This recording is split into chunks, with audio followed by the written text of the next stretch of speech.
Pat, congrats on the victory. How do you feel about that performance out there? I feel pretty damn good, man. Very emotional. Probably one of my most emotional moments. After a win.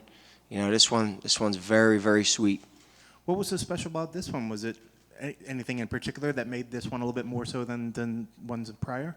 There's a feeling coming over adversity, just with anything in life. Coming off of like the last loss, to this, you you battle self-doubt, you battle your own inner demons, and when you come out on top, man, that's a feeling that I can't even describe. But loss is definitely something that you haven't had to deal with too much in your career.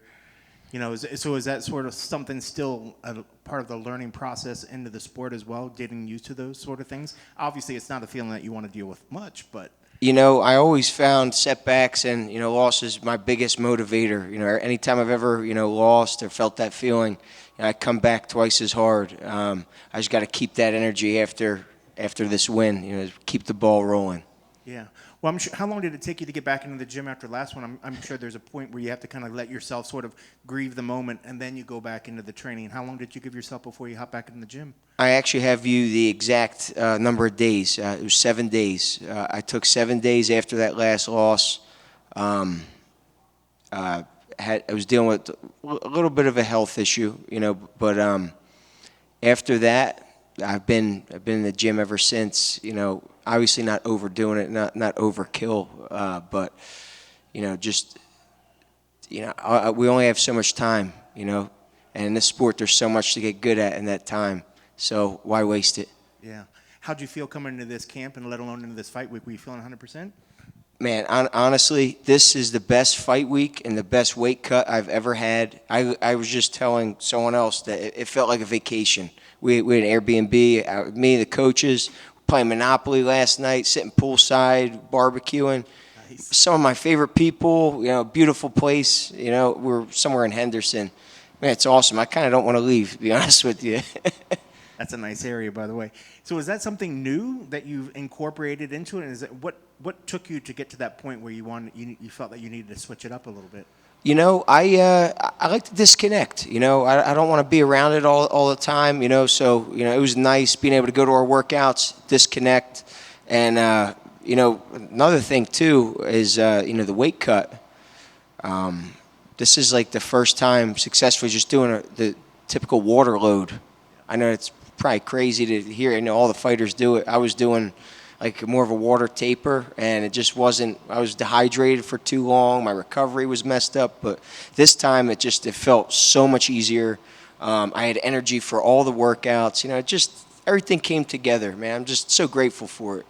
No, was part of that was that lifestyle change, or there's just actual just technique, little bit things that you've done differently? Honestly, both. Both. Eating cleaner outside of camp. Not stuffing my face with everything.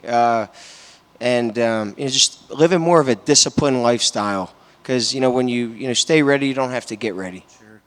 Well, then just taking us into this fight, man. What was the game plan coming in here for him? So I looked. I watched his tapes. I even had dreams about his freaking tapes. But I knew he was a really good striker. He had the black belt in jiu-jitsu, and dude was tall. I knew that I had to put the pressure, and I had to fight him on the inside. And if we get the takedown, we get him down, and we make him pay, wear him down, and look to finish him in the later rounds. And it looks like you actually did get that finish. So if you can, kind of walk me through that and how you set that up and then how you secured that. Yeah, I got around his hips, I got him down, and, I was really looking for those elbows, without giving up the position. But then I seen his arm, just move a little bit too close to his face, and I snatched it, and then I started hearing him, breathing a little heavy, and I'm like, I'm squeezing it. And that was it. What's interesting, you're not the biggest of guys, but you have this presence. When you actually get the guys on the ground, you're very heavy and you're very strong. Is that something that you kind of pride yourself on? Is that just technique, or what do you attribute that prowess on the ground? I've been doing many different disciplines of grappling since a young age, and finding my own style to blend those together, I feel like separates me from a lot of other grapplers that come from traditional wrestling, traditional jiu-jitsu, kind of have a little bit of a blend going on. I know when to be heavy, I know when to be light, and still learning. Always a student.